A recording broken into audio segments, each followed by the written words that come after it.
TJ the Wheel Deal coming at you live. It is Sunday, December the 21st, 2025. And this is part two of the seminar series. For those of y'all that maybe didn't tune in yesterday, I already knocked out part one. It's on our page, or you could look at the Twitter as well.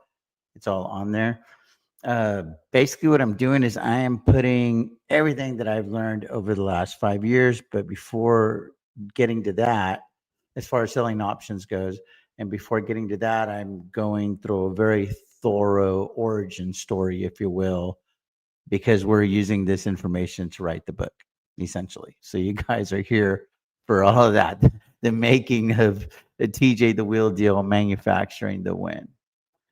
So I'm going to pull up the little slideshow that helps me stay on track, and then I'm just going to kind of go through some things just a little bit more thoroughly because I feel like I just left some things out or whatever. That way we have more content for that part of the book. And then we're going to get into the mindset, the expectations, how to set up your options business, because it all starts up here. So we'll get to that part, and then we'll probably get through the things you need to learn. Because it's like whenever you want to sell options, you want to get into this game, like really get into this game, it's like learning a whole different language. So we're going to talk about those things as well. So we're going to set up the foundation, and then part three is going to be all the meats and potatoes. Sell put, sell calls, collect premium, roll it makes dollars and cents. What my favorite strategy is. If I only had one go-to move, what would that strategy be? I'll talk about all of that stuff, all of it, everything from like how I pick a stock, studying the M's, the moat, the management, the marketing, the money, the methodology, right? Study all the M's. Like we're going to get into all of it in part 2 and 3. So anyway, bear with me. I appreciate you guys tuning in. Mods, I just ask you guys, get rid of any garbage in the comments. I don't have time for that shit today. I'm going to focus. I got my ADHD, LMNOP under control. the whole thing. I've carved out 60 to 90 minutes this morning. Hopefully that should be enough time. So let's get into it. Appreciate each and every one of you guys for being here today, man. So let's rock it. Let's rock it out. Let me make sure that this shows up. I got the TV in the background. I'm just waiting. It should say expectations and mindset. So hopefully it does. I feel like it does. So we should be in business. We should be in business. So let me put this on slideshow. So we talked about all that, pivoting to who I am today. Okay, so we did all this, right? We did all this. So just, it hasn't been easy for me. I tell people it's been 45 years for me to become an overnight success. I want to talk a little bit about this partnership with Joseph and Easy Digital. This was something that really, really excited me because he went to bat for me in my background, right, with AT&T, and that was really instrumental for me. And in fact, I took it near and dear to my heart. My son's name is Jeremiah Joseph. So I named my son after Joseph because I feel like it was just such a pivotal point in my life. But that being said, whenever Joseph came home that day when he was living with us in the townhome on 7110 Snowden Crest, it really, really stunned me and broke my heart because I feel like what he was saying, looking back in retrospect, is I no longer want to be your business partner. And having him as a business partner just do as sharp as a tack, it had really given me a lot of confidence to succeed in the business world. And then whenever he said, I don't want to be your business partner, as I look back and reflect on that, I wasn't ready to win. It's because I wanted to make money my way. Like it wasn't just about making money. It was about making money my way. And Joseph was just all about making money. It's like the ends justifies the means, right? So that was a real big learning segment, a teaching segment for me in life, was whenever Joseph knew that he could get to his destination faster without me. So it made me do a checkup from the neck up, right? I was just like, okay, I got to get better. I got to get better because there's obviously something about me, my character, whatever it is, that he'd rather go through this thing without me. And then that company ended up being a multi-million-dollar success. And that lit the fire that you guys see today. I've been catching him essentially. It's like you're catching ghosts in life. So I was like, okay, I'm gonna go catch Joseph. He has a lot more success than I do. But I'm on his ass now. I'm on his ass now. And it's just a matter of time before I will beat him. And it's just you gotta have those competitive juices, guys. It's just I always say, and again, this is a quote for the book. It takes just as much effort to win as it does to lose. So might as well win, baby. Like might as well. So while I'm in that mindset, I want to give you all like 5 or 6 quotes real quick. This is because I'm doing a bunch of TJ cliche at the end of the book. So these are just as they come to my head. I want to stay right here. I want to stay right here on these quotes because it helped to create my mindset. So a couple of them are, as a man thinketh, so is he. Another one is what I do today is important because I'm exchanging a day of my life to do it. Another one is people are more impressed with the height of your enthusiasm than the depth of your knowledge. In business, you're going to have to make tough choices. Some people want to be right, choose to be rich. So I tell people all the time, man, you be rich, you be right, I'll be rich. Let's see who has more fun at the end, right? So I'll figure out exactly how I want to frame that one in the book. That way I don't come off as such an asshole, or if you will. But that's just my thing. Is like I don't participate in these debates. That's why I'm not like real good. People don't invite me into a bunch of channels and stuff because I'm like, dude, are we gonna get like a prize money for being right? Like, what is the point of all these senseless debates on financial YouTube? It is just crazy to me. It is crazy to me. I'm like, I spend a lot more time trying to figure out how to be rich than trying to formulate a clever argument to be right. It is just absolutely silly to me. It's silly, silly, silly to me. So I did that one. People more impressed by the height of your knowledge and the depth of your enthusiasm. What you one day be, what you will one day be, you are now becoming. This is when I heard in a little business meeting. I was selling books for the Southwestern Company in Tennessee one summer, like summer 94, 95 ish. I think it was after my freshman year, so the summer of 94. And this one dude went to the front of the room and we all started doing like these quotes, like what kind of like inspires you. And he said that one, and I was like, ooh, I like that one. So I kind of like made it my own. Whether you think you can or you cannot, you're right. I think that might be a Henry Ford quote. So there's just some that come to my mind right now. As a man thinketh, so is he. And then there's Jeremiah 29:11. It's for I know the plans I have for you, says the Lord, plans to prosper you and not to harm you, plans to give you hope in the future. That one's just always spoke to me. That particular quote has always spoke to me. We're all equal under the eyes of the Lord. That's another one that I just feel like really speaks to me. Another one is don't get so heavenly that you do no earthly good. That's another one that, and I'm paraphrasing a lot of these, right? Because it's like you make these quotes your own, if you will, because it's like, what do they mean to you? How do they speak to you? So this is all my self talk. These are all myself. What I'm trying to share with you guys right now is my self talk.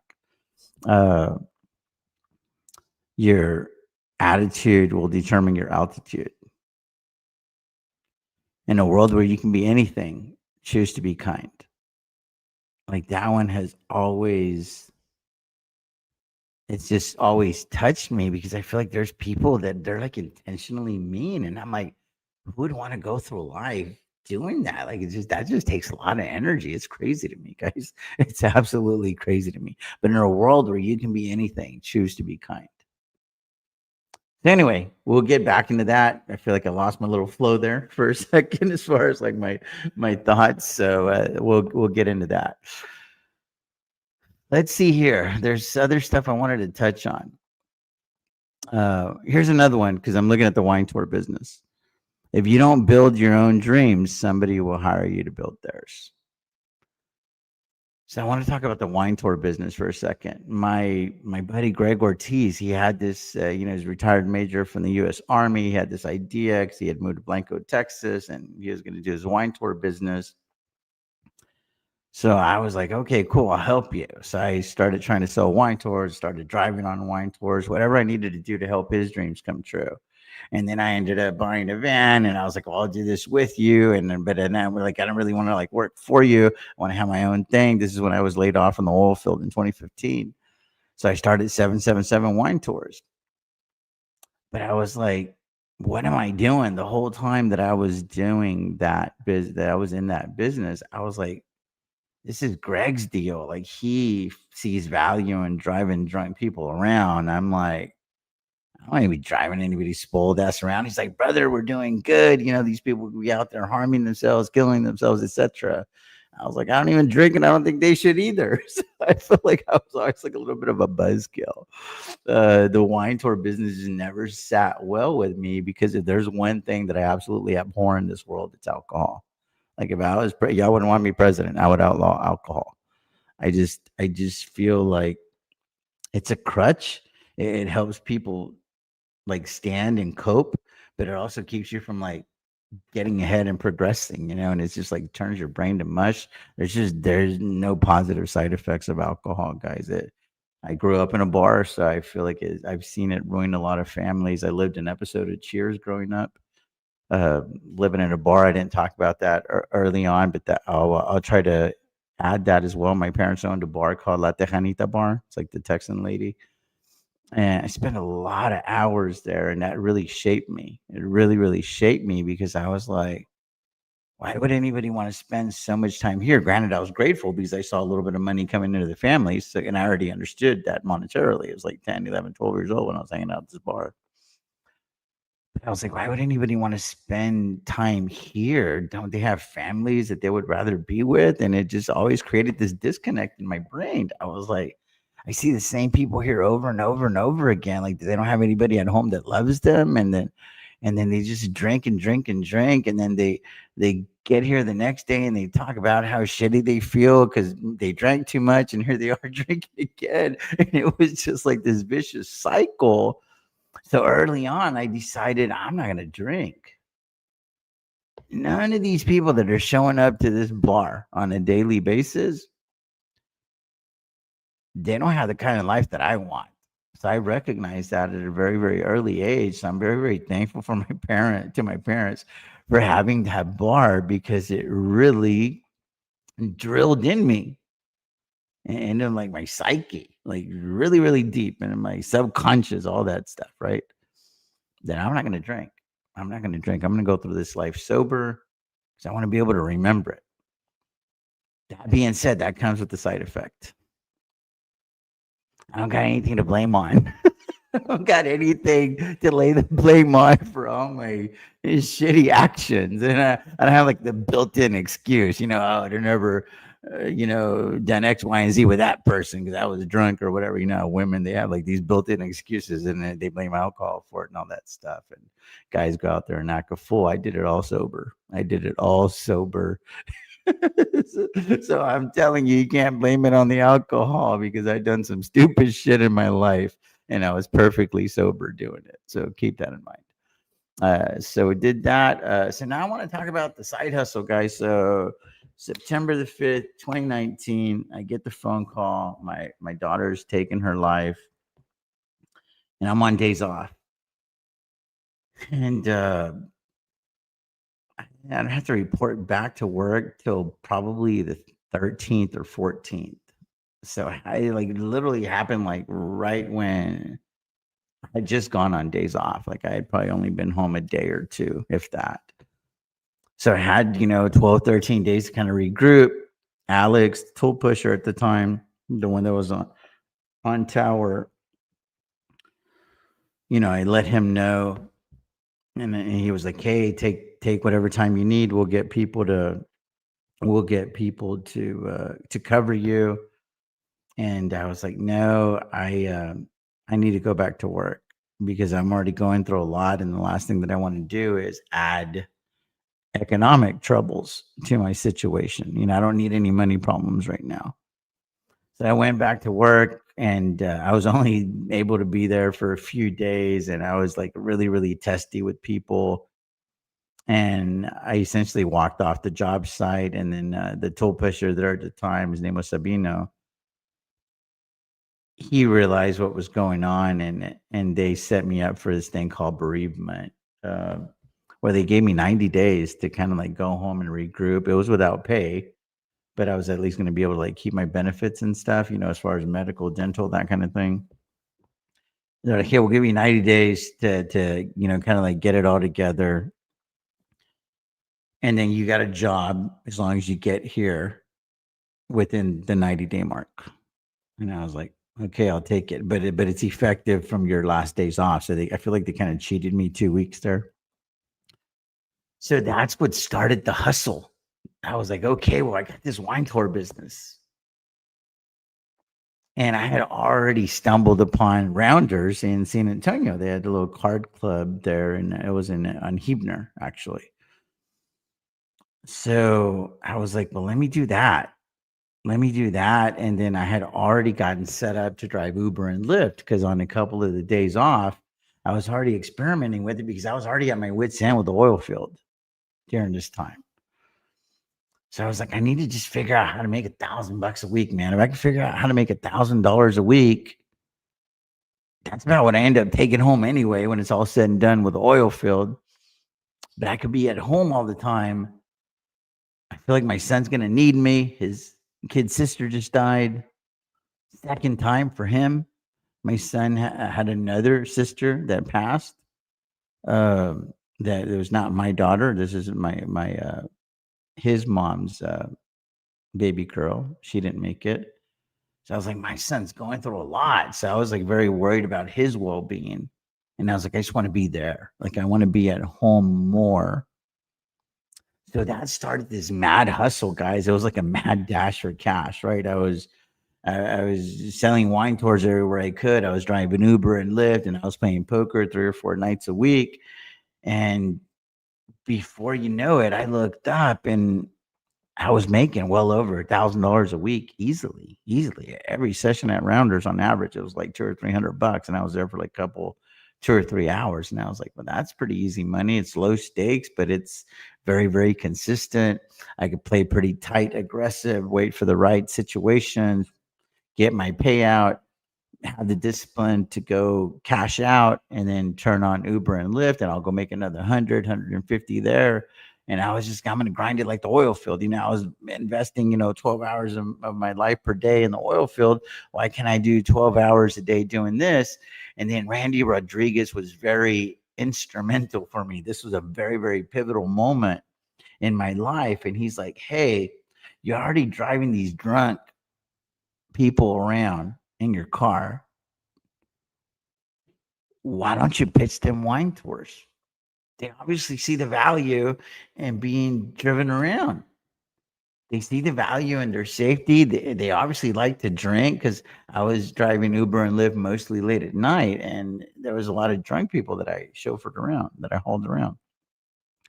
So I started pitching wine tours, and he was out there grinding Uber and Lyft as well. Uh, so I started doing that. I was, so what do you do? And I was like, oh, I drive people on wine tours with my little business by day, and then I drive the drunk folks around at night. So that's kind of like the conversation that those are the conversations that I was having with the passengers. And then before you know it, I started selling 1, 2, 3, 4 wine tours per week to drunk folks from Uber and Lyft.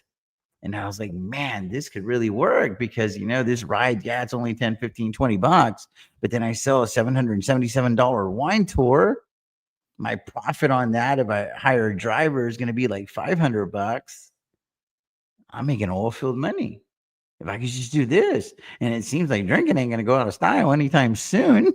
So I was like, maybe I found my thing. Maybe I found my thing. And I thank my buddy Randy for that, because he opened my eyes to like cross selling. Like, would you like fries with that? Like the whole McDonald's approach. And I really, really bought into that to that concept and that narrative, and I started seeing some jingle in my pocket.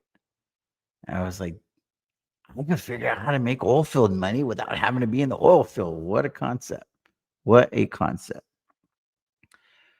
So then I started progressing. I was doing swing trading mostly, just trying to make like 20, 30 bucks a trade, guys. Like that's it. Because I had a pretty limited bankroll that I was working with. And then during this time, COVID happened. COVID happened. And then I ended up going back to the oil field right around Christmas time. And I was able to work for a couple months. And then I just couldn't do it anymore. We got laid off. I actually got laid off. Um, I want to say it was March of 21. I got laid off.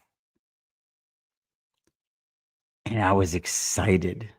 I was excited because I'd already transitioned to selling options. I was playing poker on a regular, having decent success with that, averaging about $1,000 a week or so just playing poker. I was able to make about $1,000 a week driving Uber and Lyft. I was able to average about 2 wine tours per week, so that was about another $1,000. So I was like, I'm making like $3,000 a week.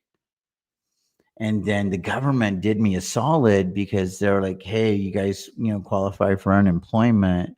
You're not even gonna have to like look for a job. And they were tacking on like $600 a week or something like that, or every 2 weeks. I don't remember exactly what the number was, but it was a lot for me at the time. And I was already getting the max, right? Because our jobs in the oil field paid pretty well.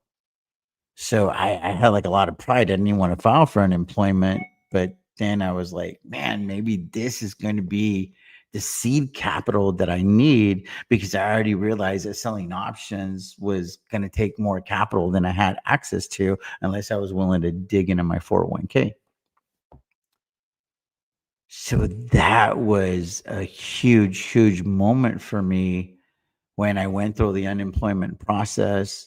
And then all of a sudden, was getting oil field money without having to work in the oil field.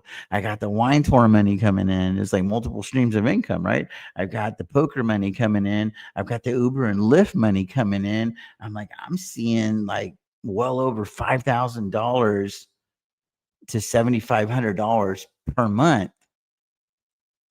I could figure this thing out. That's when selling options became real to me. Like it could be like my thing. Because right away I learned that selling options could be steady income, because I was looking for something that felt like the oil field, like something consistent, right? Like it was like a job. I was like, I was going to exchange time for money, and selling options just made dollars and cents for me right away. It just did. It was static income. I didn't care about all the upside on the table from covered calls. We're getting into all that. I didn't care about, oh, this stock can go to zero. You sell a cash secured put, well, we own the shares. Well, no shit, that could happen too. So right away in my brain, I knew that selling cash secured puts was the exact same as owning shares. Like the risk profile was the same. At least the one benefit was you were going to get the premium going in. So you already had a nice welcome gift for bag holding those shares, whereas you already owned the shares and they go down, you don't get a price for that. So I was like, selling cash secured puts is an absolute no brainer way to establish a position in a stock. And I know I'm like jumping around and stuff, but I'm just trying to like fill in these holes, guys.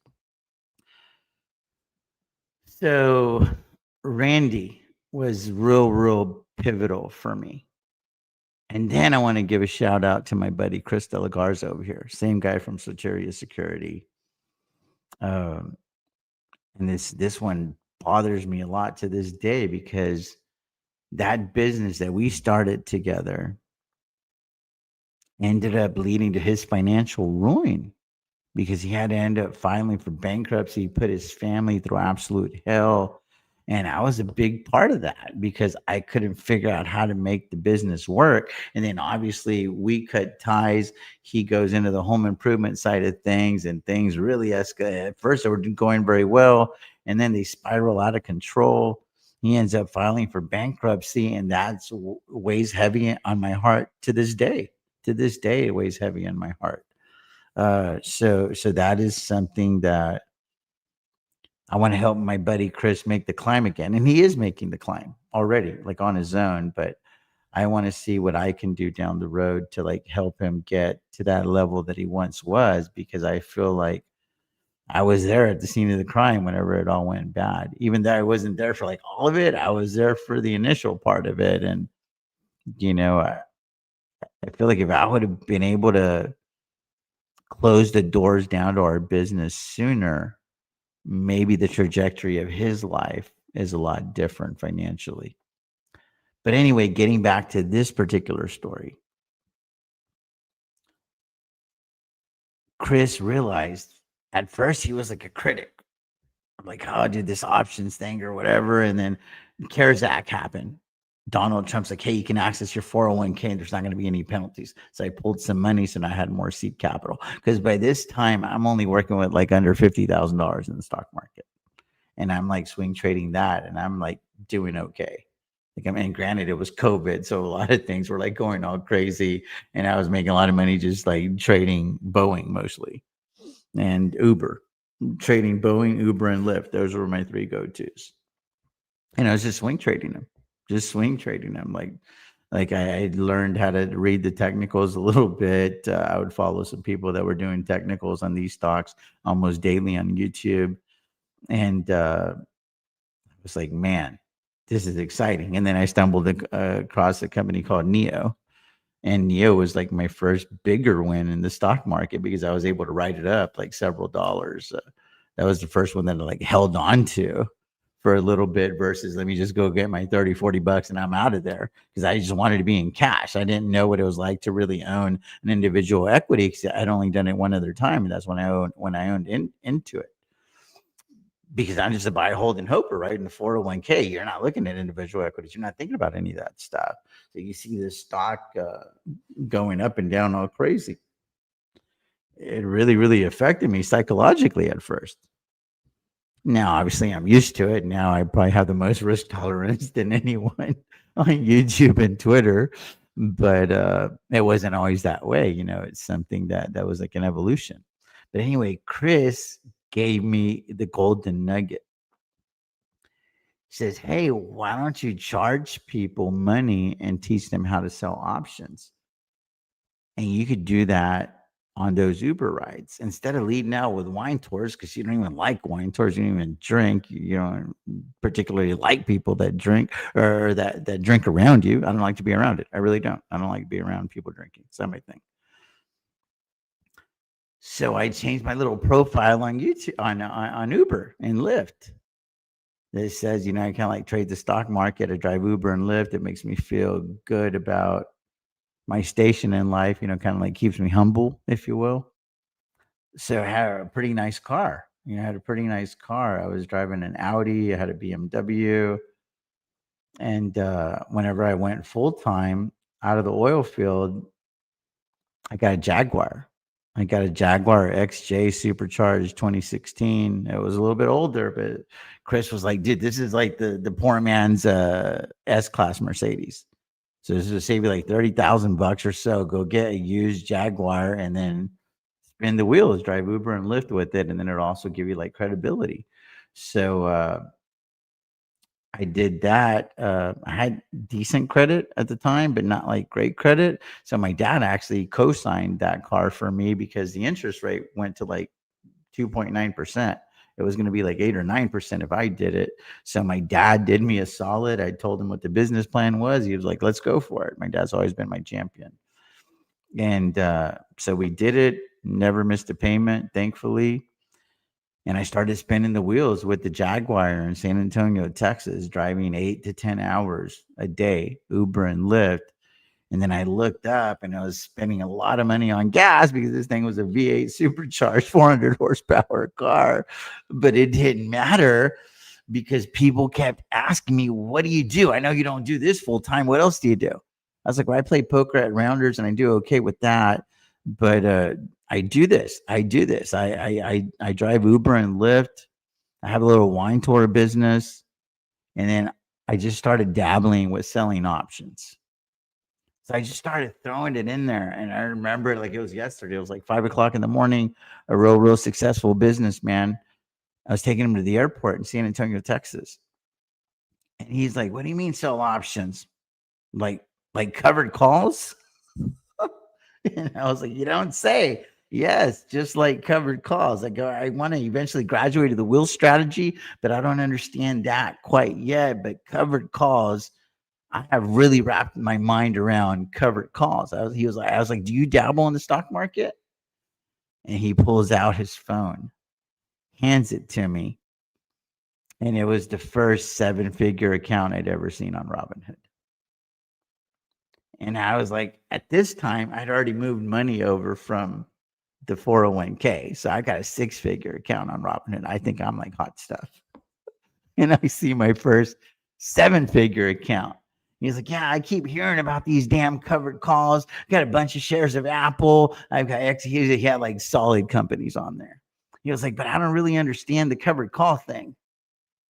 So I was like, I can teach you, but it's going to take time out of my life right now because, you obviously see the little rush here. So, I mean, would you pay me? And I just asked for it.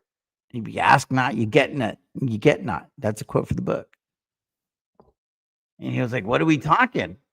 I go, well, how much are you trying to make? It was, and I was like, well, and I just glanced at his portfolio real quick, guys. Again, I'm probably like breaking like 10 laws here. So this is all like incriminating and shit. So I'll have to like figure out how much I could actually put in the book. But he's like, make me as much as you can. Because I've had these shares for a while. I don't even know why I got this stupid app. It was like play money to him. This dude had like crazy amount of money. It was like play money to him. And it was like well over $1 million. I was like, I'd never seen that kind of money in my life. I was like, this is crazy. And I just started looking at it and I was like, trade options, sell a call a month out. And I'm walking him through the idea of covered calls. I was like, man, we're making an agreement. Do you have to sell these shares? And he had like 400 shares of Apple or something like that. He had a couple hundred shares of Tesla, and Tesla was like doing its thing during this time. And I was like, if somebody twisted your arm, gun to your head, would you be okay selling Apple at whatever prices it was? Same thing with Tesla. He had 100 shares, a couple hundred shares of Microsoft. I mean, this dude had like legit companies, not Neo wasn't in his portfolio. You know what I'm saying? Like Plug Power wasn't in his portfolio. That's the kind of shit that I was dealing with because I was looking for cheaper stocks with a lot of volatility because I had just gotten exposed to IV and premiums, right? So I was kind of like premium drunk when I first started selling options. I was premium drunk. And when we get into the mindset and stuff, and I talk about curing yourself from shiny object syndrome, you're going to have to cure yourself from premium drunkenness, if you will. Like, you can't be a premium junkie. That's a surefire way to blow up your account selling options is being a premium junkie. So anyway, I'm afraid to like say this because I don't know if like I could actually get in trouble or not. But fuck it, here it goes. I glanced at his portfolio and I was like, sir, I think that I could generate you over $20,000 in premiums if you're willing to sell these shares at these prices. What's that worth to you? And he said, how's 500 sound? And I was like, I'm in the front seat. He's in the back seat. He climbs over to the passenger seat. We're sitting there in my Jag. And he reaches out his hand. And he goes, kid, you make me 20 grand right now. And I'll cash app you $500. And I put my hand out and I said, deal. It took me about 3-4 minutes. Boom, boom, sell call, the whole deal. Trade options.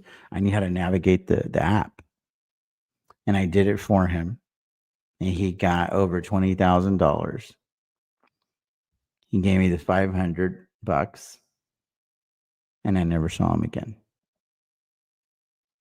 And that turned into over 400 people that gave me $500 for showing them how to sell covered calls.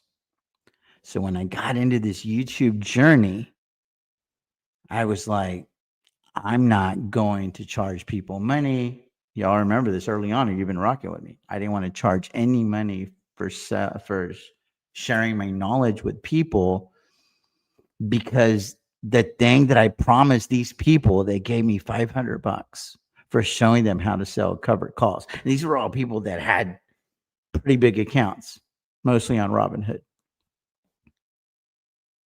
And so I was like, I'm gonna have a YouTube channel one day, and I already had a Facebook channel. I've since deleted it.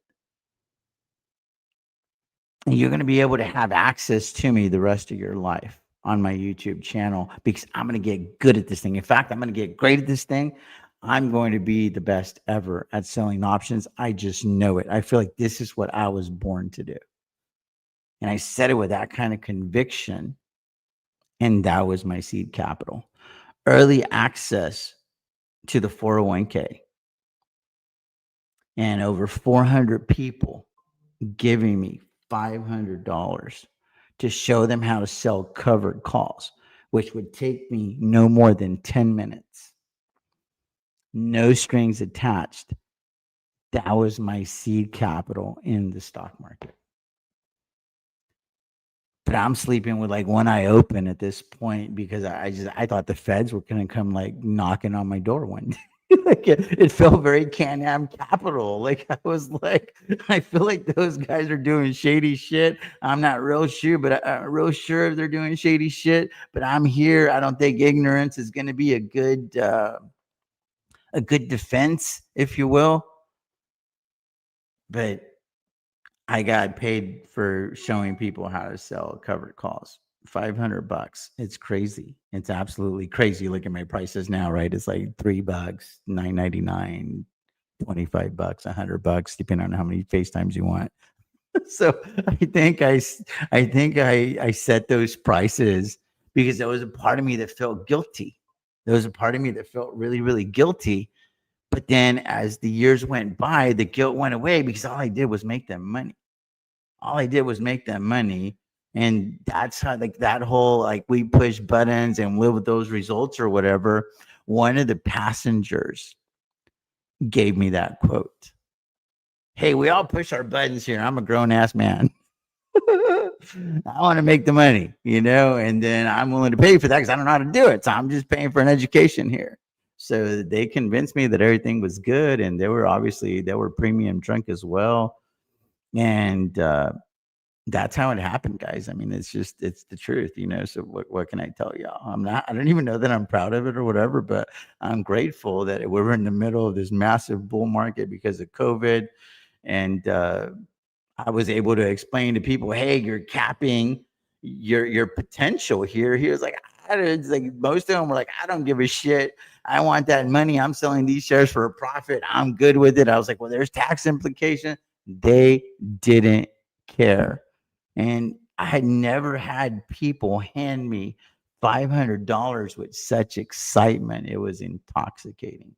It was absolutely intoxicating, to the point that I considered just making that a business.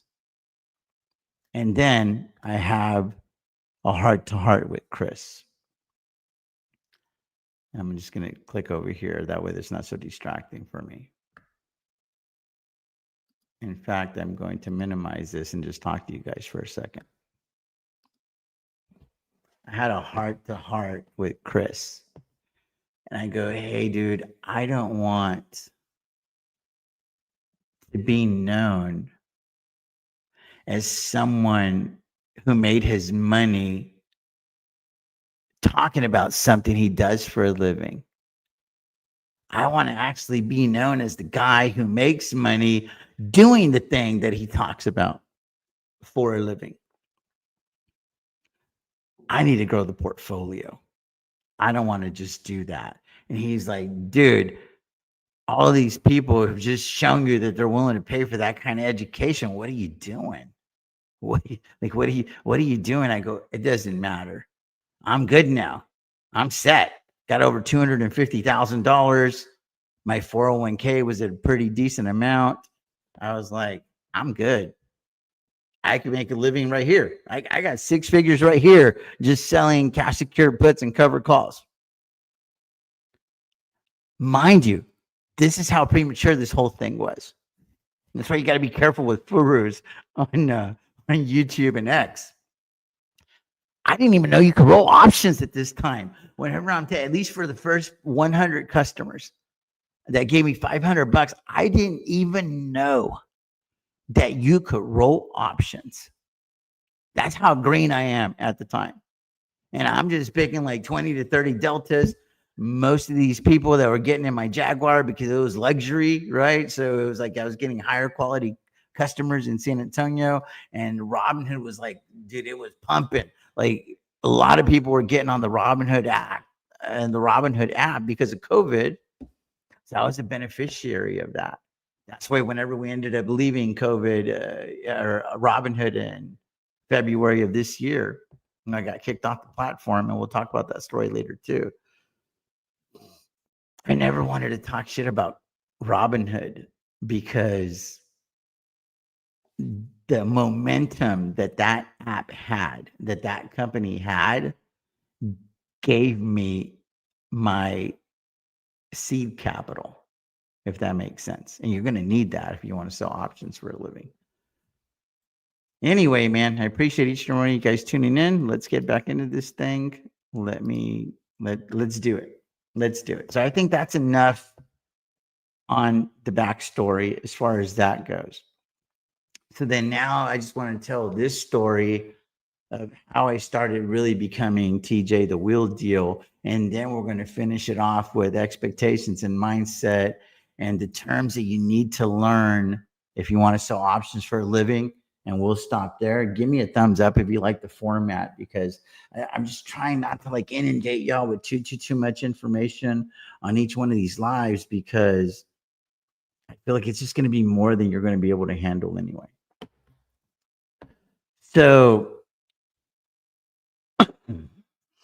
I was in a long-term relationship with a girl named Elizabeth. She's since passed. She passed, I think, May of this year. Next, my mom passed in April, so I think she passed in May. She had cancer. I didn't even know that she was sick. My cousin notified me that, hey, were you aware of this? And I was like, no, I'm not. It sucks. But anyway, it sucks for her family, but I'm sure she was in a good spot spiritually. So I think she made it to the finish line. But anyway, her and I, the relationship faltered. She ended up stepping out on me, and I tried to forgive her, but I feel like I never really did. And I packed my bags one day and I moved to Weslaco, Texas with my buddy Adrian. I had already asked him a few times if I could move over because I was going to go try to make a life in New York, because I had already figured out how to sell options. So there was this, we'll call it a trade desk in New York that offers you the ability to trade their capital. And they pay you a percentage. They pay you a salary, plus they pay you a percentage of how well you do. So it's like you become a quote unquote funded trader. So they sent me a lot of, it was crazy. Like they send you a lot of questions. You got to answer them. They do like a lot of testing with you to see how much, how extensive your knowledge is, or if you're just a beneficiary of a bull market. Like they're like really, really testing your IQ for selling options, if you will. And it was specifically for selling options. So anyway, I felt like I was on a wild goose chase, and eventually they funded me with $1 million. And they were like, hey, 10% of the profit's yours, but there's a catch. You got to move to New York. And I was like, done. I was like, 'cause I'm gonna make a solid 6-figure income doing what I know that I was born to do, living in my favorite city in the entire world. I lived there once before, and I'll have enough money to fly my son out on a regular basis. Let's do it. Let's do it. They're like, we have this house, or is this an apartment, and there's gonna be like 6 people living there. And it reminded me of like these poker houses because there was people that were playing poker for a living in San Antonio at Rounders, and they had like these houses or apartments together, and a bunch of people lived there, and they would go play at Rounders, and then they just like study poker at their crib, and then just do that over and over and over again. And they just had like these unspoken, like kind of like, hey, we're not gonna like really play hard against each other at the table, but they got better at playing poker. It was crazy. They got it. So I was like, I was gonna be doing that, but for options. So pack my Jag, come to San Antonio, and Adrian receives me. I bunk on his couch, and I'm doing this $500 thing, right? Where I'm showing people how to sell options. That's like my side hustle now, because in the Rio Grande Valley, there wasn't going to be like any Uber and Lyft, or at least not like a big amount. So I was going to lose that income. There was poker houses in the valley, but they weren't like the action at Rounders in San Antonio. So I was going to lose that source of revenue as well, and it was going to be like 4 to 6 weeks before this company had their shit together in New York. So I just came to the valley to kind of like bridge that gap, if you will, because I wasn't ready to go to New York. I considered doing it. I considered going to Miami because I had a buddy Henry in Miami. So I told him what was going on. He was like, brother, come over here, that kind of thing. So then anyway, my buddy Adrian's like, dude, I got a lot of contacts here. He was a golf pro. He had a lot of contacts. He was like, dude, I'm sure there's a lot of people that want to get into the option selling business, and I'm sure they'll easily give you $500, but you're gonna have to show them this can't be just like a one and done. And I was like, dude, I'm gonna have a YouTube channel and stuff. They're gonna be able to access all this information. Introduce me. Introduce me. So he introduced me to a gentleman named Eloy. Dude, game changer. We talked on the phone first. He's like, I'll do it. I'll start with like 20, 30 grand. Da, da, da. But by this time, I'm already hip to the game. I'm like, well, they can't like give me money to trade. They have to like trade their own account. So I'll just like walk them through everything. So I met with him, finally met him in person, him and his wife, Julie. And he became my first big client.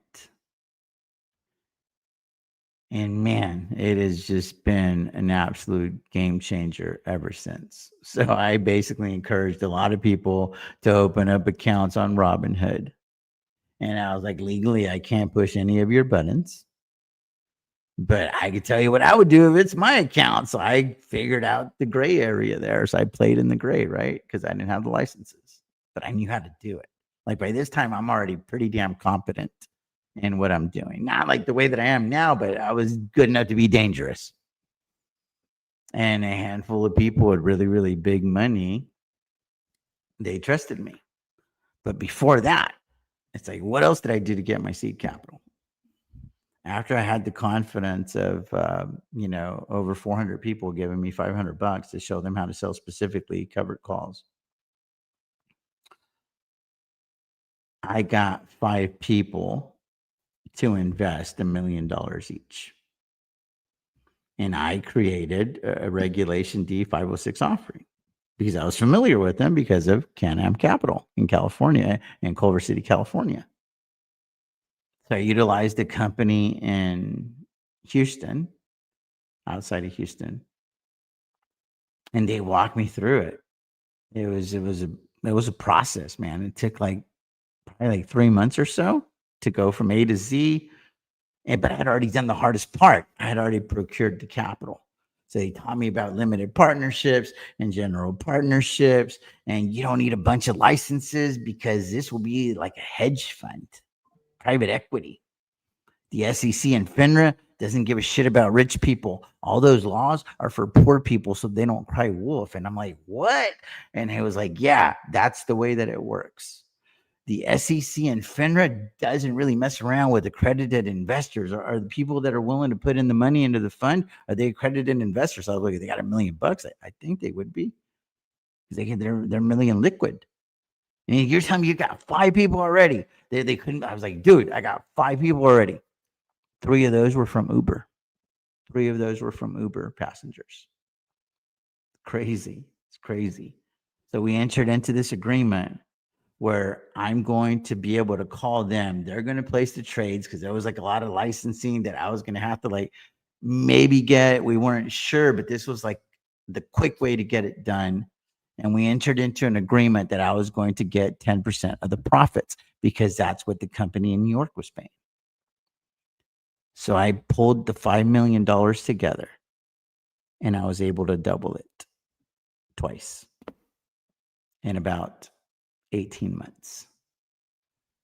So when I came to the Valley, when I packed all my shit, I was already in the process of my first double. So I had a lot of leverage with this company in New York. And the beautiful thing is, it's like, hey, you have to stop doing your thing. It's whatever. We want your brain. We got $1 million here. So I was like, I was piecing everything together. And I was like, dude, I'm gonna be making like $300,000-$400,000 a year. I was like, this is crazy. This is crazy. And then Adrian introduces me to my wife. Hang out with them. We go to dinner together. I'm third wheeling because they used to go to dinner all the time. They were buddies. Nothing romantic. They were just buddies. And I had to make a decision. So I called the company in New York and I was like, hey, I'm going to see about a girl. And they're like, hey, this job is here anytime you want it.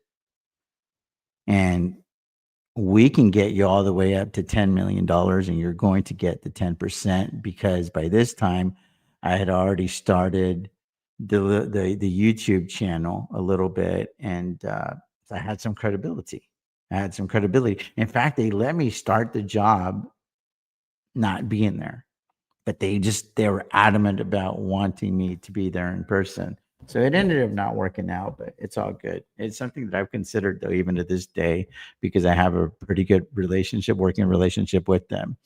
And but now I'm like a little bit more arrogant, right? I'm like, hey, if you put 20 million in an account and let me get 10%, that's worth my time because that's going to take an extra legit 2 or 3 hours a day out of my life. But they haven't come to the table with the right amount of money, so I'm not working. Again, if you don't build your dream, somebody's going to pay you enough money to build theirs, right? They're going to pay you enough money to put your dreams on hold. So that's how it happened, guys. That's how it happened. That's how it took 45 years for me to become an overnight success. And I'll polish up these stories for the book, but I'm just trying to set the roadmap and give you guys like an idea of the stuff that's going to be in there. It's going to be like TJ the Wheel Deal tells all. Hopefully I don't tell too much, get myself in trouble, but it's the way it happened, man. It's the way it happened. It is what it is. So now let's talk about expectations and mindset. Now we're really going to transition into the meat and potatoes of this thing because I know a lot of y'all just want to hear me rambling about my story, but my story is pretty unique. So I wanted to get it out there. And then I want, obviously, for my son, right, so he can really know because he was there, but I feel like he doesn't really know. I want him to know like how it happened. Expectations and mindset. I'm going to give you all the perspective of someone who sells options for a living. Because whenever I knew that this was my meal ticket, what I knew is the oil field. I knew that money was static. I could count on it. I was going to exchange a lot of hours for dollars. And that's the life that I wanted. So I wanted that baseline. So I was like, got $1 million, man. I got to figure out how to turn this into $250,000 in premiums on an annual basis. Because if I do that for 4 years in a row, not even considering compounding, I'm like, I'm doubling the portfolio every 4 years or so. Probably 5 if I screw it up a little bit. I'm like, I'm still beating the rule of 72. So that was my expectation and mindset going into this thing. Whenever I was like, this is it. This is what I do. There's no longer Uber. There's no longer Lyft. There's no longer wine tours. There's no longer poker. Poker is just like now a hobby. Now it's not going to be like, hey, I need to go make $1,000 a week. And, that's going to take, anywhere from 40 to 50 hours at the table so that I get the right hands and stuff. Like I had this thing down to a science, guys. I was like, I can make $1,000 a week here. There's enough gamble and enough money at Rounders so that I can make $1,000 a week. I don't have enough gamble and a big enough bankroll because the bigger you play, the bigger your swings are to make like $2,500 a week. So I can't do that, but I can do $1,000 a week. So I knew where I was at in the poker world. And I was like, $1,000 a week, tax free, it's not bad. You know what I mean? It's like, it's almost the equivalent of a $80,000, $90,000 job whenever you do the math. So you got to figure out where you're at in life. Where do you want to be? And you need to reverse engineer a plan to get there. So I knew that no matter what, I needed to have $120,000 a year coming in that I could count on, that I could extract from the portfolio. And that's how I landed on selling options, because with the bankroll that I had to work with, I knew that I could generate that type of premium.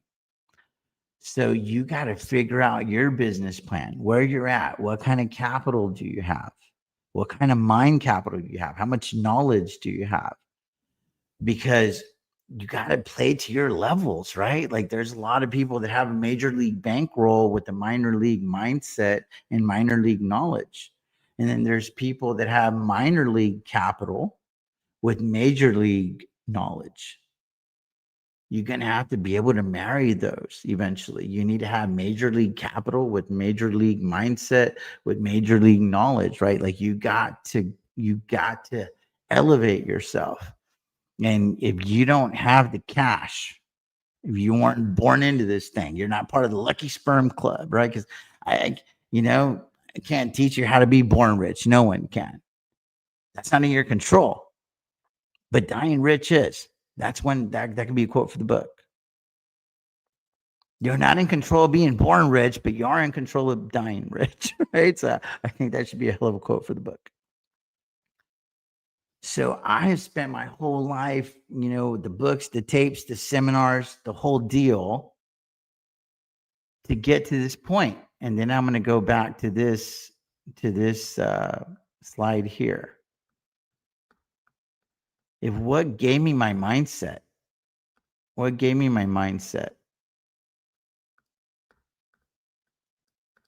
It's right here. So what gave me my mindset? I loved watching these $1 million listing New York, Los Angeles shows. Saw these people making hundreds of thousands and millions of dollars selling high-end real estate. And I was like, I could do something like that too. It might not necessarily be with real estate, but in something. I'm going to find my thing, I'm going to find my thing. And that helped to show me that there's people out there, whether it's all scripted and all that stuff, it's irrelevant. If you look them up, if you look up, Frederick and Ryan Serhant, I think the one in the middle, his name's Louis.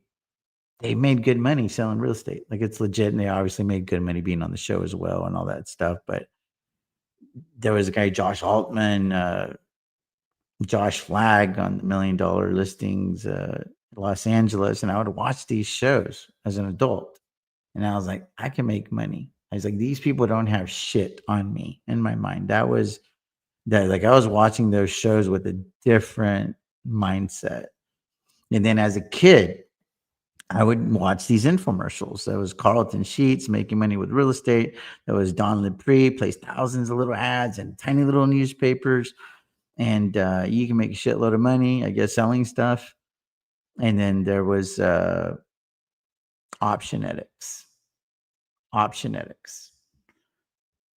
It was about options.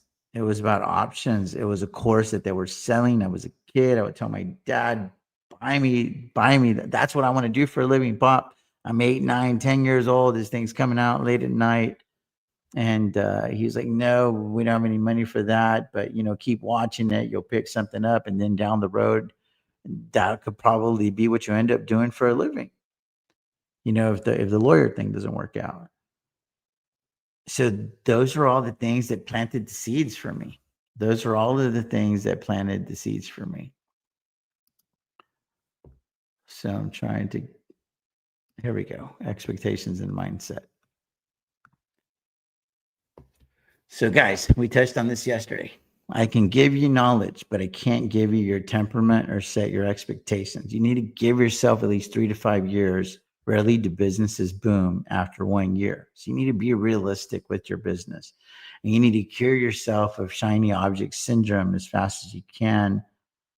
And shiny object syndrome isn't just the next stock that's paying a lot of premium. It's about like the strategy. So comparison is the thief of joy, quote for the book. Run your own race, man. Comparison is the thief of joy. So figure out where you're at in life, accept where you're at in life, and then decide, where do I want to be, and formulate a game plan to get there. Your story is going to be unique to you, and that's the whole point. That's what life is. That's what life is. So anyway, I'm going to ask God to guide me so that I can give you guys all the best stuff. All the best stuff. I want him to speak through me to you guys to give you the best that I have. I want to treat you guys like I'm never going to talk to you guys again on this channel, because I've got a beautiful wife, a beautiful situation, and I want to go live my best life. That's the mindset that I have right now as I take time out of my life to share this with you guys. So what's the goal? Like for me right away, what was the goal? I come from a buy, hold, and hope mentality. And I was going to sell options around that business strategy. I was very, very comfortable owning shares. Once I understood that stocks go up, down, and sideways, I was like, okay, this is no different than the 401k, because sometimes you get those quarterly statements and you're like, what's going on, right? Sometimes you get those 401k statements, you're like, oh, this is awesome. So I'd already seen it on that level, but now it's like, it's a little bit different because you have control because you're buying these individual equities, right? So anyway, the goal was to get the adjusted cost basis to 0. That was the goal. I just realized this is a game of credits and debits. That's it. That's the game. That's the hamburger stand. This is a game of credits and debits. It's no different than paying $10,000 for inventory. And at the end of the day, you need to figure out how to get at least $10,001 in revenue so you can have that $1 of gross profit, right? So I was just like, that makes sense. If I'm going to own $10,000 worth of a stock, I need to eventually generate at least $10,000 in premiums, maybe even $12,000 in premiums, so that I can account for taxes, $12,500 in premiums, so I can account to taxes for taxes. And I'm like, okay, this is awesome. We're going to use the Napoleon Hill, Think and Grow Rich, other people's efforts, other people's money, other people's ideas. And we're going to stay away from other people's opinions. That OPO monster kills a lot of dreams. Don't do that. You wouldn't let somebody go piss in your favorite carpet in your home. Don't let them come and piss in your dreams. So you're going to keep your head down. You're going to freaking do this thing. You're not going to give a shit about what the Warren Buffetts in the chat say, because by this time I'm already like on YouTube. I'm trading live in that whole deal, and I'll get into that story here, the origin story of how the YouTube channel happened in just a second. But I want to stay right here for now. So what was going to be the strategy? I landed on it right away. I was going to sell put, sell calls, collect premium, and roll when it makes dollars and cents. The knowledge, what exactly is the strategy? And do you know your stocks? Reasonable expectations, know your time horizon and your income goal. And you need to be adequately capitalized. And then the goal was going to be 2.5% in premiums per month. That was the projection. And that's not exactly how reality works, right? That's just not exactly how it works, but that was the idea. So it was like, I looked at this business like a hamburger stand, and I had to get my menu items in place. I needed to figure out my pricing, and figure out my wholesalers, like who I'm paying rent to, the tax situation, like all of the things that you would look into if you're going to start up a hamburger stand. So whenever I looked into selling options for a living, I was like, okay, am I going to run it through an LLC? Am I going to do it under my social security number? What brokerage am I going to use? Who are the big, quote unquote wheelers? What brokerages are they using? Why are they using those brokerages? And then I started learning about things, started learning about margin. I started learning about portfolio margin and leverage and all of these other things. And I made a decision that I was going to rock with Robinhood because I had that allegiance because of all those people that had Robinhood on my Uber and Lyft, the passengers. So I developed, like, I had this big allegiance to Robinhood because that was my seed capital, right? The people that had paid me $500 a month to show them how to sell covered calls one time. Kind of crazy, man. I still can't believe people paid me that kind of money. But anyway, I'm glad it worked out for them, and it certainly worked out for me. So, guys, if you're going to sell options for a living, you need to have the right capital structure in place. And I'm talking about not just monetarily, but up here, you need to have the right mind capital in place. So I'm going to take time and really go through these, and then we're going to probably end right there, or we'll get to cash secured puts, covered calls. Maybe we'll get to that. I'll see how much time I've been on YouTube so far. So key terms you're going to have to learn. The first one that should be on here is option. What's an option? It's an agreement to buy or sell a stock at a certain price on a certain date. That's all an option is. It's just an option to buy or sell 100 shares of a stock at a certain price or a certain day. Key terms: strike price. That's the price at which you can buy or sell an asset in an options contract. For a call option, it's the price that you can buy the underlying asset. For a put option, it's the price at which you can sell it. Cash secured put. This is just layman's terms definitions. Obviously, a Google cut and paste all that shit to give you all the textbook definitions. But the way that I look at a cash secured put is you're getting paid a certain amount of money to buy shares at a discount. That's what it is. It's like you've already landed on your stock. And I'll, like, as I really get into the cash secured puts, I should save this for later, but you've already landed on your stock. You've already done all your homework. You studied the M's, the moat, the management, the money, the marketing, the market sentiment, and your methodology. How are you going to approach that particular stock? Like, how do you want to try to make money with that stock? And you're going to get paid a certain amount of money up front via premiums to buy the shares at a discount to today's prices.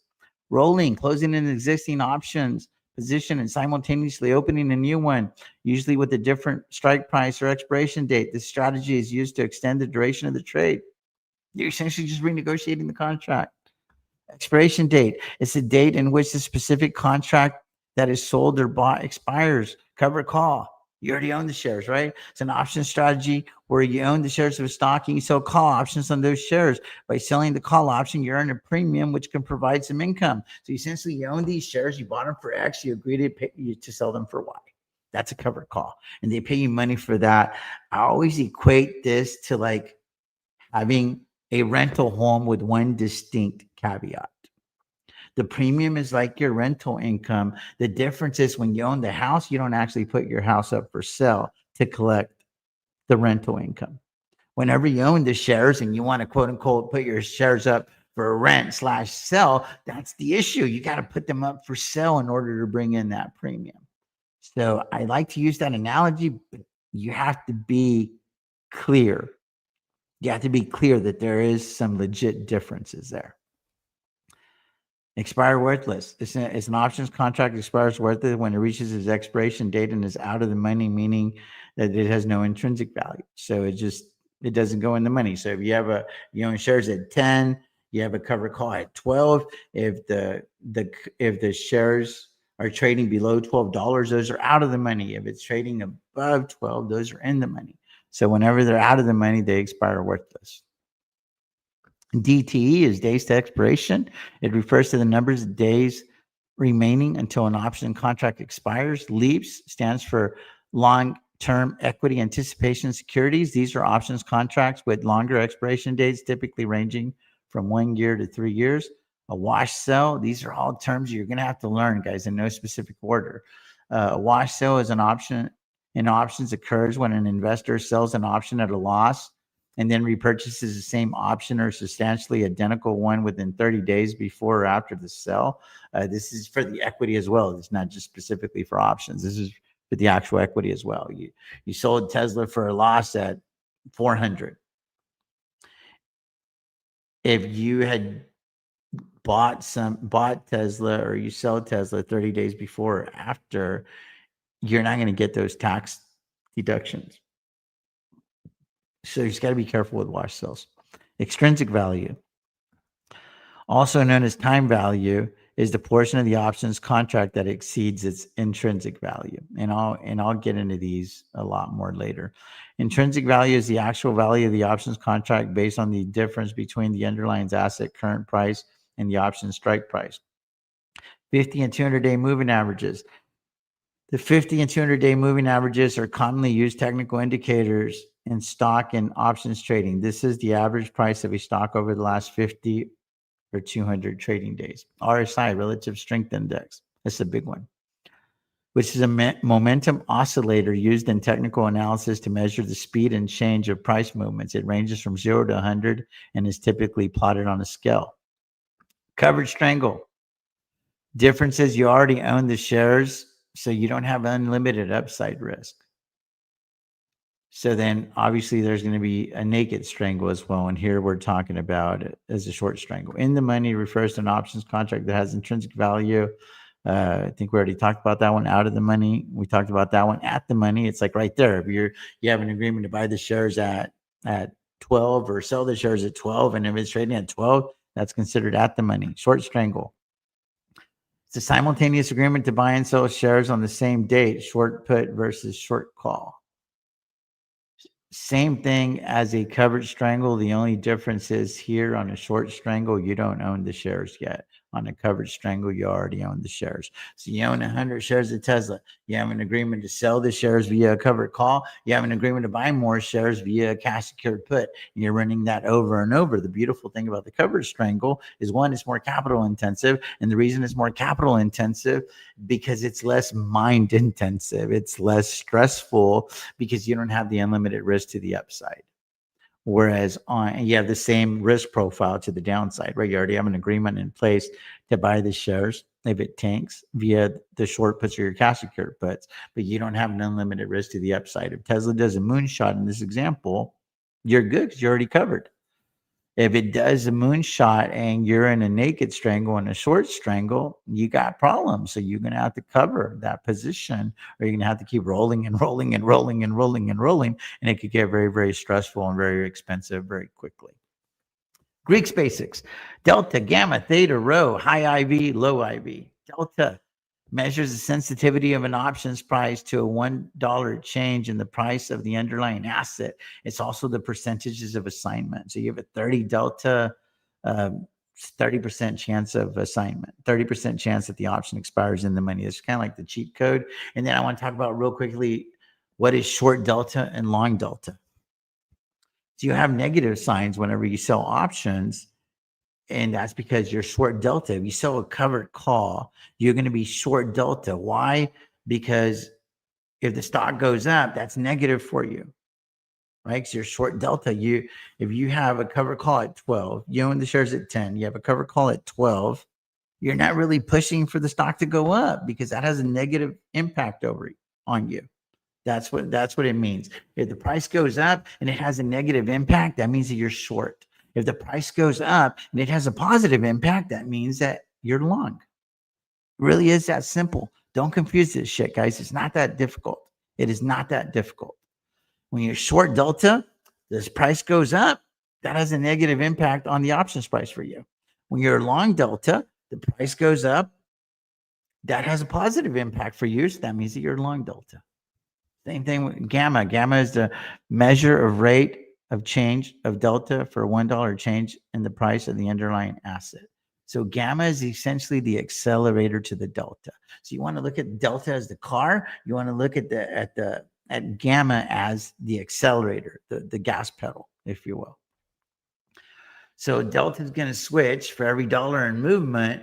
Gamma is going to accelerate that switch on the next dollar in movement, and it just spirals out of control. It's like the snowball effect, right? It gets bigger and bigger and bigger as it rolls downhill. Theta represents the time decay of an option, indicating how much the price of the option decreases as it approaches expiration, and theta accelerates as it gets closer to the expiration. Again, you have short theta, you have long theta. If you buy options, you have short theta. When you sell options, you have long theta, because nothing has to happen when you sell options for you to collect your theta. Nothing has to happen. It's just a passage of time. But whenever you buy options, you need to be right on the duration and you need to be right on the direction, right? So you need something to happen with the price movement that is favorable for you within a certain amount of time. That's where your short theta, it's like you're running against the clock. You need something to happen within that time frame. Whenever you sell options, especially when you're selling out of the money options, guys, you can make money simply with the passage of time, zero price movement. It's absolutely awesome. Rho measures the sensitivity of the options price to the changes in the interest rates. It indicates how much the price of an option would change for a 1% change in the interest rates. High IV, high implied volatility, refers to a situation where the market expects a significant price movement in the underlying asset over the life of the option. Low IV, low implied volatility, indicates that the market expects relatively stable prices for the underlying asset over the life of the option. High IV equals higher premiums. Low IV equals lesser premiums. So ideally, you want to sell options when it's higher IV because you're going to get more premiums. You can play for flat prices. You're collecting the theta. Flat prices is good for your delta and your gamma. And then you can also play for an IV contraction. So there's like so many factors that come into place that are favorable for you whenever you sell options. In low IV situations, if you want to get long a stock via some leaps or something like that, that is an opportunity to do so whenever there's a low IV situation, because whenever the premiums are less and you want to be a net buyer of premium, that makes sense. When you're a net seller of premium, it would behoove you to do it in a higher IV environment if you want to maximize the money that's coming through your hamburger stand. VAMA is the accelerator to the IV, kind of like what gamma is to delta. And I think we're going to go ahead and go through this, finding your 5. First things first, man. You're going to have to find your 5. It took me about 50 stocks to find my 5. Opportunity cost can create the most FOMO. We don't control pricing in the market. We only control positioning. Stick with your 5 and keep your conviction strong. How do you find your 5? The M's, guys. Who runs the company? What am I interested in? Why? Because you're going to have to be willing to study these companies. How big is the market? You can't borrow conviction. That's a quote from the book. A lot of people have been using that quote. That's my quote. You cannot borrow conviction in the stock market, guys. Can your stock 2x in market cap within the next 3 to 5 years? Why is that important? It's cute. It's everything to me. Why? Because for the rule of 72, my money's going to double just investing in the indices in the next 6 to 7 years. So if I'm going to invest in an individual equity, and if my idea is to own shares with other people's money, so I'm willing to own the shares, I'm willing to sell puts and calls, collect premium, and eventually the amount that I've collected is going to exceed the amount of money that I paid for those shares. That's the way that I'm running my hamburger stand for the most part. I know I made some transitions here lately, but for the purposes of this book, because this is where I was at, this is what made TJ the Wheel Deal. We're going to stick with that for now. I'll talk about this transition later in the book, because this is the kind of book that's going to grow with you. Like, you're going to grow into the book. It's like, this is probably what your situation should look like year 1, 2, 3, 4, 5. After that, now I'm going on starting year 6, right? I'm starting year 6 here in a couple of months. You graduate to things, but right now, this is probably where you want to play. And can your stock pay you 20 to 25 to 40% in annualized premium and range? What am I willing to pay for the stock? So you're going to have to find the company that you're interested in. You're going to have to figure out, how much am I willing to pay for this company? Why am I willing to pay that much for the company? And then you're going to have to formulate a strategy on how you want to approach it. Is it going to be as simple as just buying the shares and it's going to Palantir on you? It's going to Robinhood on you, or the last year SoFi on you? It's just going to go up and to the right? Is it going to be that easy? If there's a situation where it's going to be that easy in your mind, maybe that's what you should do. Maybe you don't have to mess around selling options with that particular ticker. Maybe the right thing to do with that particular situation is just buy the damn shares, buy some leaps, and enjoy the ride. I mean, that is the fastest way to make money in the stock market, is find the right situation, the ticking time bomb that's about to explode, and jump in front of that trend and let the current take you. So, don't fight the Fed, don't fight the trend, right? The trend's your friend, all that stuff. So you have to find your 5, man. You got to figure out what works for you. What usually helps determine your 5 early on? Your bankroll. Your bankroll. You're working with $100,000. You can't be looking at $500 stocks. It doesn't make any sense. Just doesn't make any sense. Here's some examples. In my opinion, right now, Tesla's a buy at 300, steal at 250. I feel like SoFi is a buy at 22. It's a steal at 15. Riot's a buy at 10. It's a steal at 8. Palantir is a buy at 100. It's a steal at 75. PayPal's a buy at 60. It's a steal at 50. These are some real life examples as of this date. You'll notice that Tesla is trading a lot higher than 300. SoFi's trading at about 26, 27, so higher than at 22. Riot's trading like 14 to 15. Palantir's at like 190. And PayPal's right here at about 60, 61. So the only one that's really a buy right now, in my opinion, is PayPal. But what makes PayPal hard is that, is it going to double in the next 3 to 5 years? I think it should, but it's been very disappointing. It's been PayPal for a lot of people. And guys, you got to study your M's, man. I cannot emphasize this enough. Moat. Does the company have a long-term competitive advantage? Money, valuation, multiples, the sector that the sector is getting. What kind of multiple is it getting? Financials. I study the market like a piece of real estate. You're going to go buy a house on this street. You're going to study the neighborhood. You're going to go do the comparative market analysis, right? Like, what is the other house going for and why is it going for those prices? And then I'm going to go check the neighborhoods across town. Why are those houses going for those prices? Do they got the better schools? What is it? What are the taxes like on that side of town? Is it outside the city? What are those taxes like? I mean, when you're buying a piece of real estate, that's what a competent real estate agent is going to be doing for you. Well, you got to become your confident agent. You're going to have to do all of that stuff. Like, why is SoFi getting this multiple and Chime is getting this multiple, or Upstart's getting that multiple, Affirm's getting that multiple? You're going to have to figure all of those things out to figure out where the deal is in the market. Like, why is the stock market, why is Mr. Market willing to pay more for this stock versus that stock? Because it's real easy to land on the stock that you want to own. But then I start asking myself questions.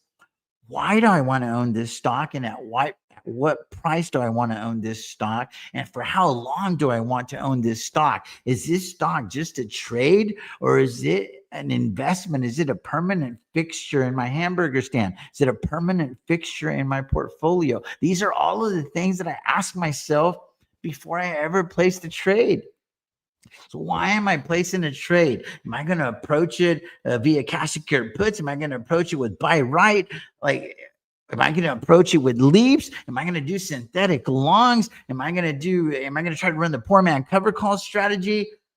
What am I going to do? Am I going to do the strategy that I like, where it's like I sell the leaps and then I sell short dated calls, kind of like the rich man covered call strategy that we kind of coined on the channel? Am I just going to do backstop trades? Like, how am I going to approach it? That's the methodology to manufacturing the win. That, to me, along with management, is the most important M. Is, guys, you need to spend adequate time figuring out how you're going to manufacture the win with that particular stock, because you only have so much money to work with. You only have so much time to work with. And there's 10,000 other tickers that you could be trading. Why did you land on that one? Just because some YouTuber said it was cool, that it was a good idea, because Tom Lee said Ethereum's going to 8,000, and then over here he tells people maybe it's going to 4,000, maybe it's going to 12,000. Like, why are you wanting to be invested in that stock? And in what capacity? And then learn everything you can about these stocks, man. Follow the money. Follow the money. Are institutions buying it? Are they selling it? Are the insiders buying it? Are they selling it? Learn everything that you can about those companies. And then figure out, what does the market think about it? What is the attitude of the market towards that stock? It's very, very important.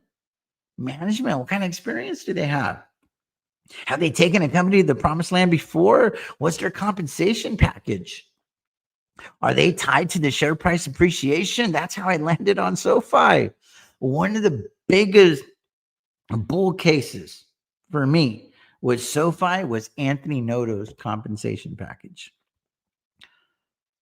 One of the biggest bull cases with Tesla for me was Elon Musk's compensation package. Kudos to him, right? He won the court case. I don't know if they'll take him to court again, but for now, I think he's good. $56 billion. Good for him, man. He's going to be the first recorded trillionaire.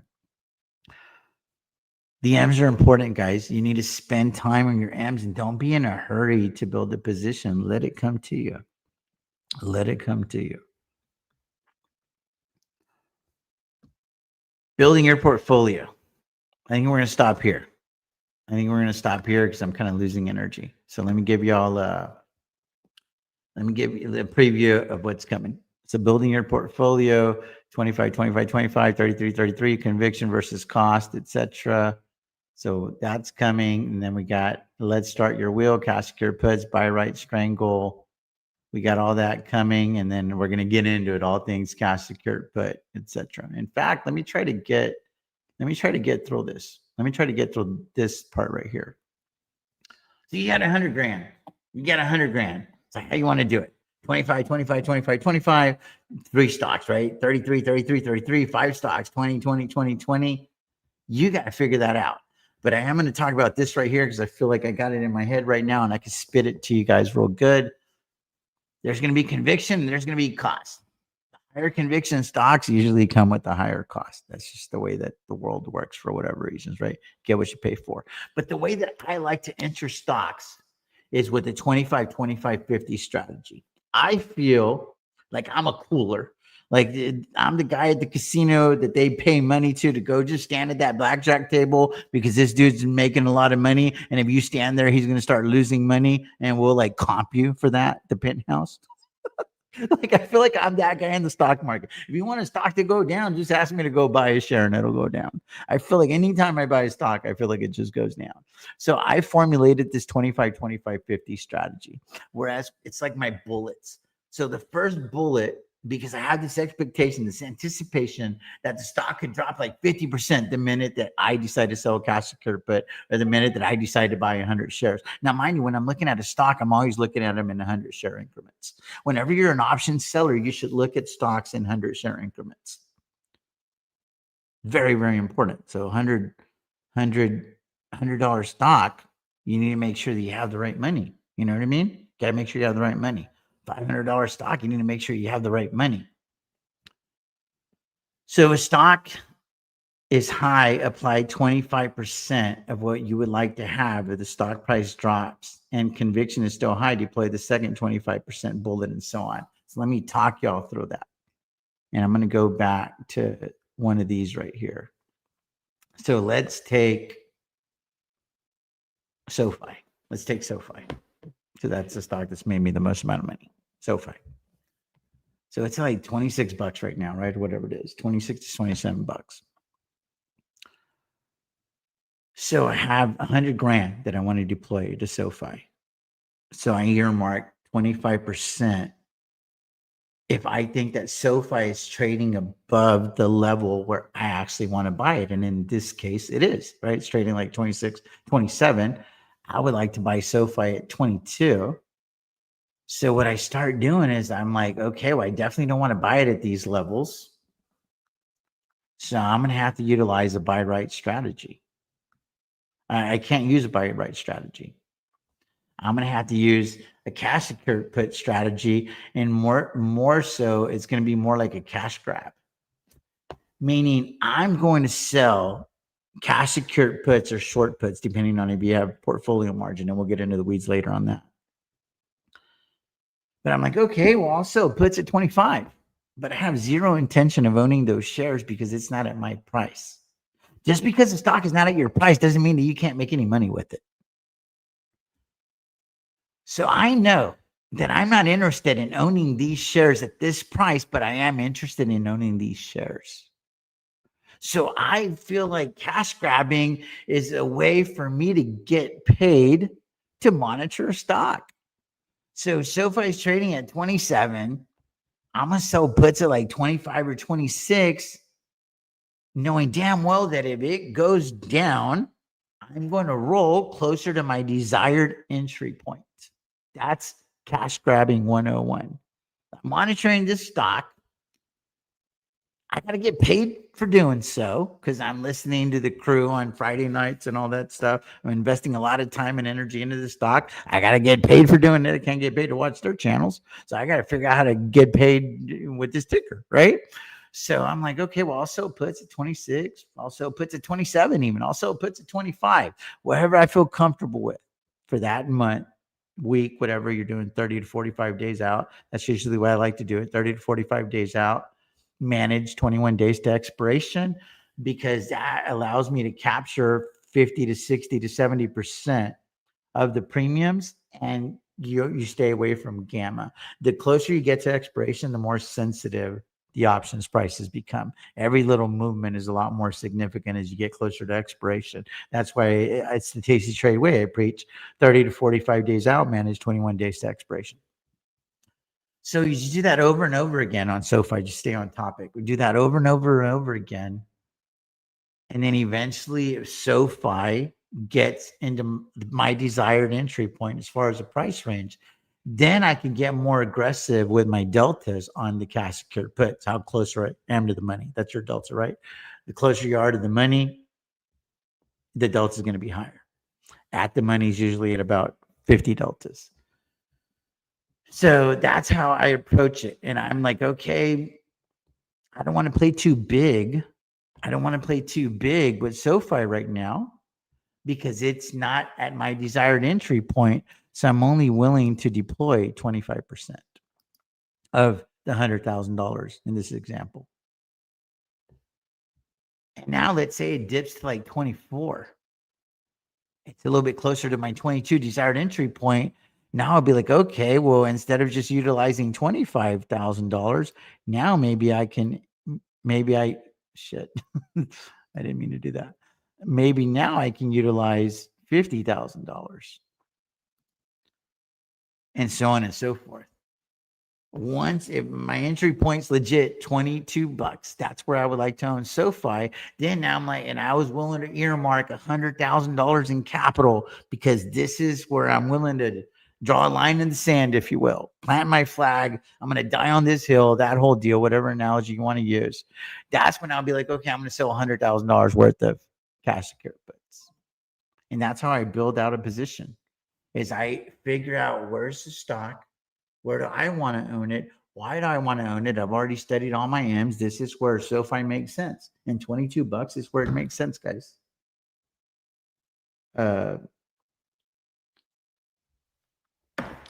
SoFi makes sense at $22.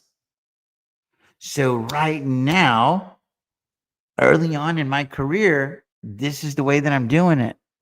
As I got a lot more comfortable with rolling and really understanding the implications of early assignment and all this other stuff, sometimes I play with 100% even whenever the stock is not in my price range. because I'm trusting in my ability to manage the trade down to the level that I actually want to own the shares. So instead of just dabbling with 25,000, I'm going to sell $100,000 worth of contracts so I can maximize the premiums. So I'm getting paid more money while I monitor the stock. That's cash grab. Now, if the stock is at an entry point that you're excited about, right?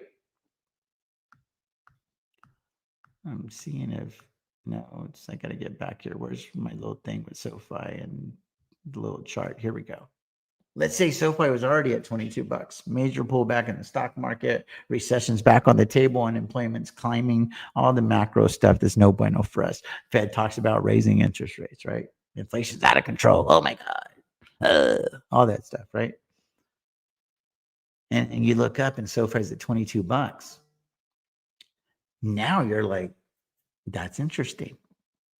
Mindset changes. The methodology has to change. Because if you feel like that's temporary, if that move is temporary and SoFi is eventually going to go back up to 30, 40, 45, 50 bucks, whatever you think it's going to in the next 3 to 5 years. For me, it's 100. I think in the next 3 to 5 years, SoFi will easily be at 100 bucks.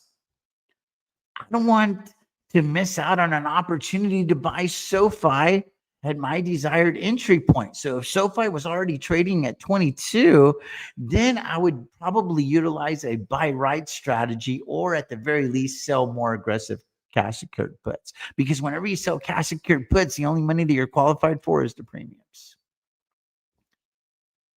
I would more than likely at that point enter into a covered strangle on SoFi.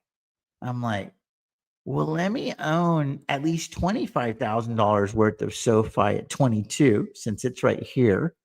And I'll take the other 75,000 and sell cash secured puts at 20 or 19, because the market can always go lower and it can always go higher.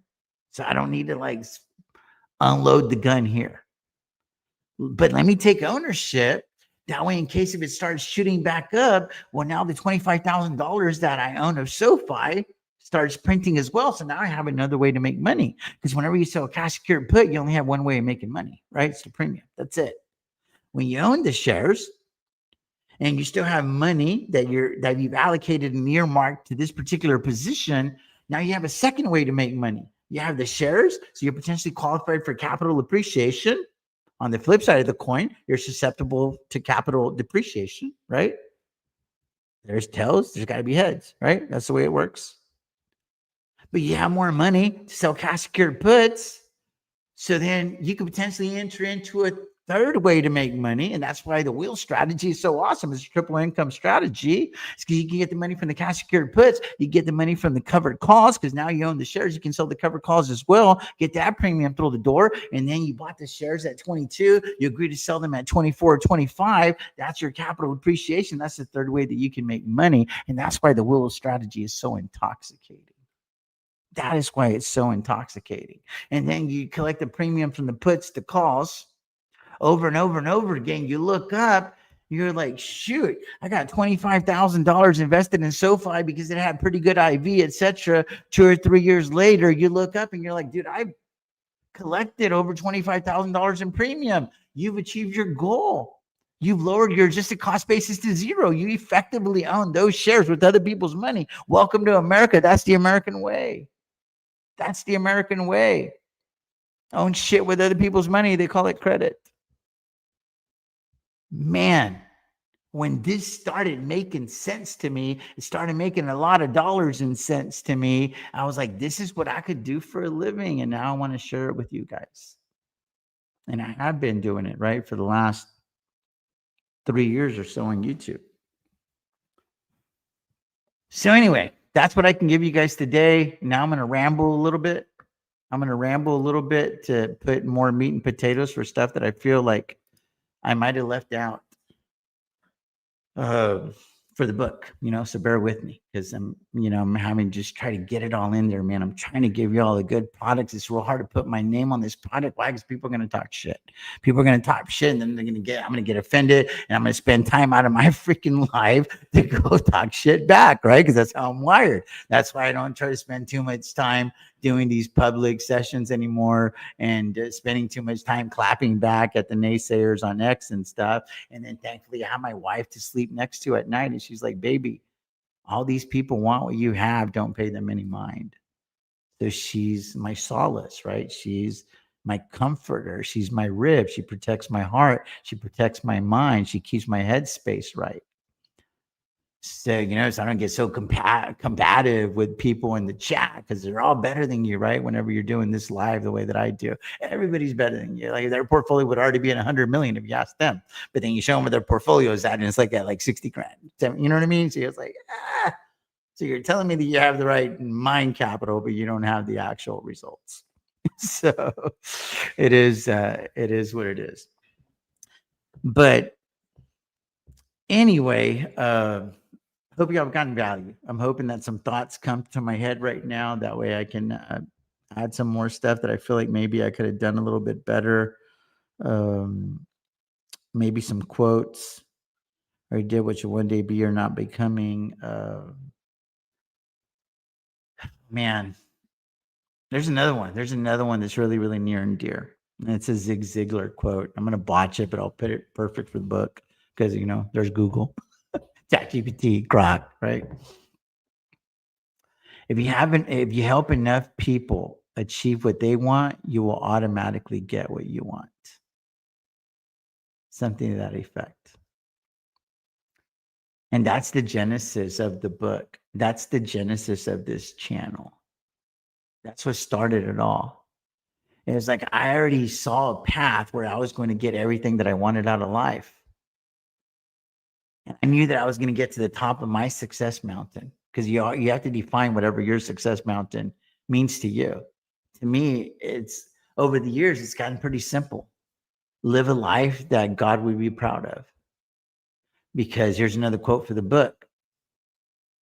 Your life is God's gift to you. What you do with that life is your gift to God. So life's a very serious thing, right? It was a gift. It was given to you. You didn't ask for it. None of us has to be here. None of us has to be here. We won the Lucky Sperm Club, right? We're the lucky sperm. We made it out there. So whether you were born into, and I use that term for the trust fund babies, right? Well, we're not part of the Lucky Sperm Club. The reality is we're all part of the Lucky Sperm Club. We are all part of the Lucky Sperm Club.